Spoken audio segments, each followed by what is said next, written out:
Hello guys, আপনারা ইউটিউবের একটি নতুন সমস্যায় পড়ে থাকতে পারেন। আপনারা যখন ইউটিউবটিকে ওপেন করে নিচ্ছেন, এখানে একটি পপআপ শো করছে the connection to the server timed out, এবং এখানে একটি রিট্রাই অপশন পাচ্ছেন। কিন্তু আপনারা যতবারই এখানে রিট্রাই অপশনে ক্লিক করে নিচ্ছেন, ততবারই কিন্তু এই পপআপটি পুনরায় চলে আসছে, অর্থাৎ আপনাদের কিন্তু সমস্যাটি সমাধান হচ্ছে না। কিন্তু আজকের এই ভিডিওটিতে আপনাদের কয়েকটি স্টেপ জানাবো, আপনারা সেই স্টেপগুলি ফলো করে নিন, তাহলে কিন্তু ইউটিউবের এই সমস্যাটি কিন্তু ইজিলি সলভ হয়ে যাবে। তো কি সেই স্টেপগুলি তা জানার জন্য পুরো ভিডিওটি অবশ্যই দেখতে থাকুন।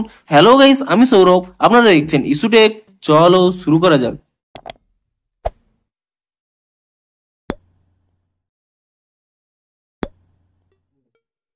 ভিডিওটি শুরুতেই জানিয়ে দিই, আজকের এই ভিডিওটি যদি আপনাদের একটু হেল্পফুল বলে মনে হয় অবশ্যই একটি লাইক করে দিন, এবং এই চ্যানেলে যদি আজই নতুন এসে দেখেন এখনই চ্যানেলটিকে সাবস্ক্রাইব করে রাখুন, কারণ ইউটিউবে যে কোনো নতুন সমস্যা দেখা দিলে তার সমাধানের ভিডিও আপনারা কিন্তু অবশ্যই এই চ্যানেলে পেয়ে যাবেন। তাই জন্য অবশ্যই চ্যানেলটিকে এখনই সাবস্ক্রাইব করে রাখুন। তো চলুন এবারে মেন ভিডিওটি শুরু করা যাক।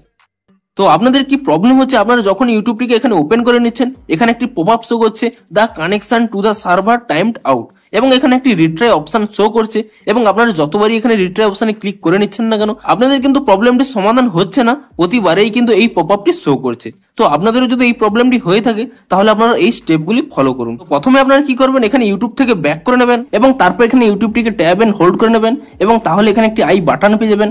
আপনি সেই আই বাটনের উপরে ক্লিক করে নেবেন, এবং তাহলে এখানে নিচের দিকে যদি স্ক্রল করে নেন, এখানে একটি অপশন পেয়ে যাবেন স্টোরেজ ইউজেস বলে। আপনি সেই স্টোরেজ ইউজেস এই অপশনে ক্লিক করে নেবেন, এবং তারপর এখানে ক্লিয়ার ক্যাচ অপশনে ক্লিক করে নিয়ে ইউটিউবের ক্যাচ ফাইলটিকে ক্লিয়ার করে নেবেন, এবং তারপর এখানে ক্লিয়ার ডাটা বলে অপশন পেয়ে যাবেন। আপনি সেই ক্লিয়ার ডাটা অপশনে ক্লিক করে নিয়ে আপনি এখানে ক্লিয়ার ডাটাটি ডিলিট করে নেবেন, এবং তারপরে আপনারা এখান থেকে ব্যাক করে নেবেন, এবং ব্যাক করে নেওয়ার পরে আপনার এখানে একটি অপশন পেয়ে যাবেন ফোর স্টপ বলে।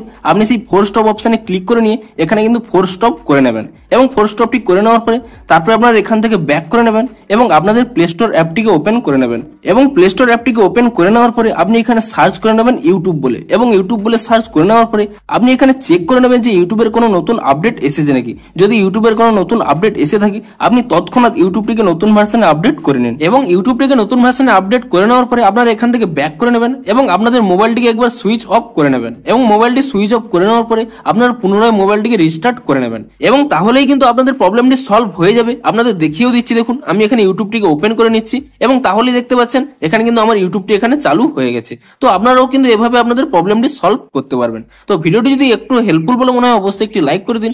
দেখা হচ্ছে ইউটিউবের আরো কোনো নতুন সমস্যার সমাধানের ভিডিওর সাথে। Thanks for watching.